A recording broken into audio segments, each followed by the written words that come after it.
I have recently been involved in the Lessons from Auschwitz course, which aims to educate people more about the events and lessons that we can learn from the Holocaust and how it affects us in modern day society. So, um, I guess I should start by defining what we're classing as the Holocaust today. And we are classing the Holocaust as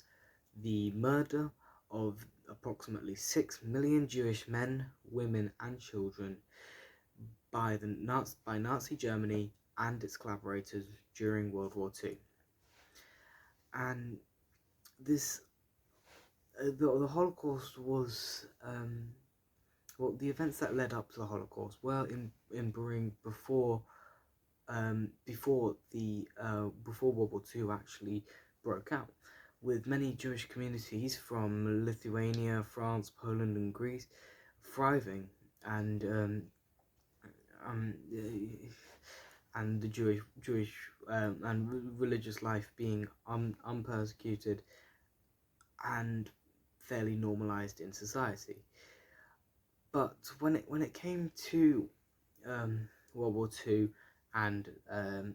Nazi Germany was in power, the idea of Judaism wasn't just restricted to a religion, to those who practiced it um, and celebrated the religious festivals, but also as a race, which meant that people who had any form of Jewish heritage were classed as Jewish themselves, as you can't change your race. And this message was spread through propaganda spread by the Nazis. And it is what helped to fuel the support for the tougher restrictions on Jewish life, such as the curfew and now the infamous and being forced to wear the now infamous yellow star, um, and also later more extreme rules they put in place, such as the ghettos, and eventually um, all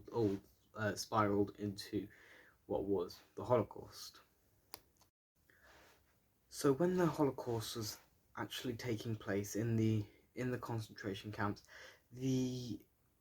um, victims were brought and were selected between immediately facing the unfortunate death in the gas chambers, or being forced into hard labour. Now, unfortunately, nine out of 10 Jewish people who were sent to places like Auschwitz were immediately sent to their deaths. Um, and for those, and it's estimated about 1.1 million people were killed in that gruesome way in Auschwitz alone. And yeah, so and people who were selected for hard labour were could be put into different groups, such as the Sonderkommando, who were in charge of the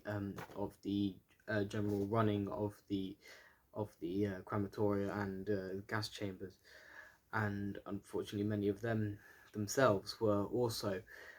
became victims of of the gas chambers, as along with the blowing up of the of many of the crematorias. Um, the Nazis didn't want to um, have evidence of any Jewish existence, which was their main aim with the concentration camps. And for those who were selected for hard labour, um, many of whom would likely die during it, as disease was easily spread amongst the crowded population, um, along with hypothermia in the freezing uninsulated shacks. Um, and also the psychological damage caused by the separation between of families, and being many people, including children, were forced to live in separate huts amongst quite a lot of strangers, and any form of disease or hypothermia could potentially be fatal, as they were forced to work hours and hours in all weather conditions on about 600 calories a day, meaning that people grew weak, and it and were vulnerable to illnesses. If I could just move away from the generalized facts and statistics and focus particularly on one person's story, Eva Clark, who gave a talk during our lessons of Auschwitz course, um, and she regularly gives talks on the Holocaust, and is committed to educating people um, on the horrors and what we can learn from it. So Eva Clark's mother and father, before she was born, were sent away to a concentration camp and were separated. And during this time, Eva Clark's mother became pregnant with her, and was moved to another camp. Um, and along the journey, she only barely survived, as a man who was walking past took pity on her and gave her a glass of water, um, after seeing her in her malnourished condition. And it's said that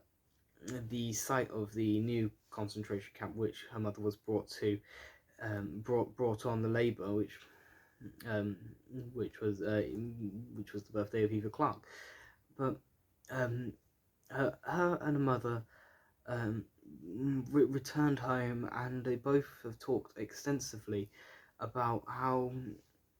life during the Holocaust and life after um,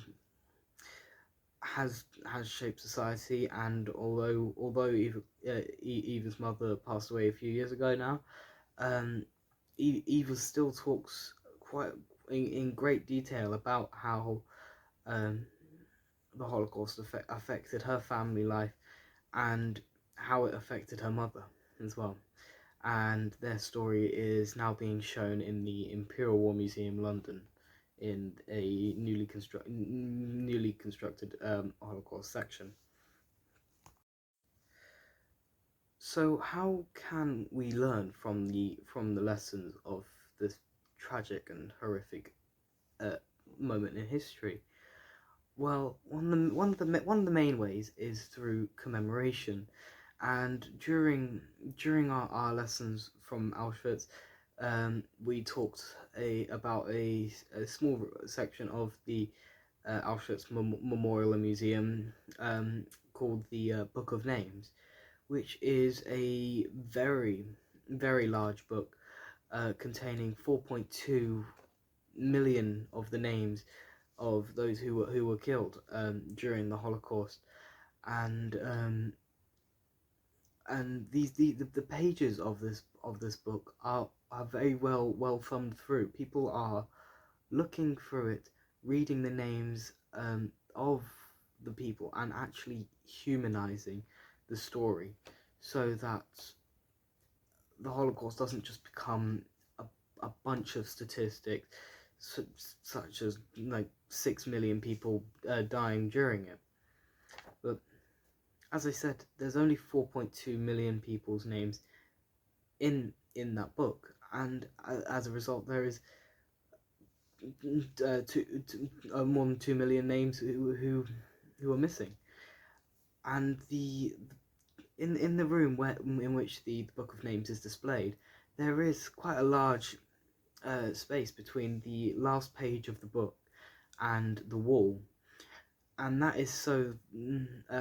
symbol of hope, that we can actually find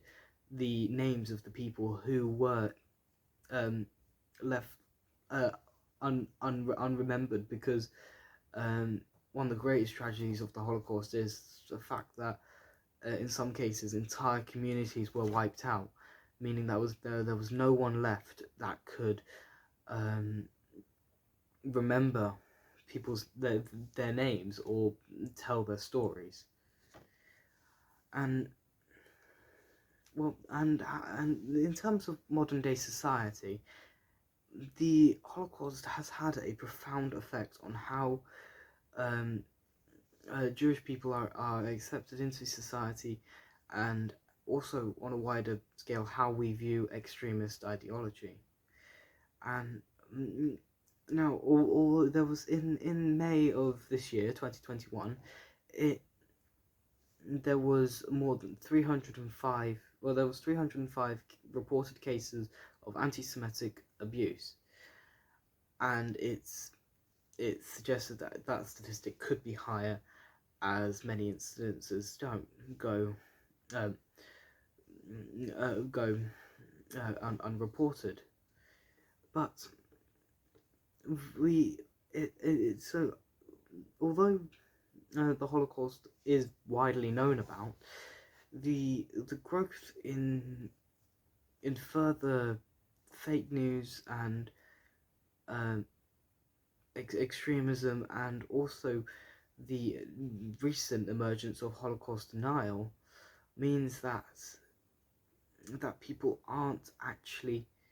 learning any of the lessons that we've already seen at this point in history, and are ignoring the past and what this can lead to. And this is being combated, but through education and programs like the lessons from Auschwitz, and we can only hope that people do hopefully see that the way in which lies can culminate into a tragedy, and actually the UK government are building a memorial to the Holocaust in sight of the Houses of Parliament, which is being built in that location to try and bring the view of anti-Semitism in direct line of Parliament, so that it can't just be ignored. And they did a similar thing with Mary C. Cole's statue, which was built about 5 years ago. So thank you for watching this, and I hope you have learnt a little bit more about the Holocaust and have gained a little bit more of an understanding. Thank you for watching.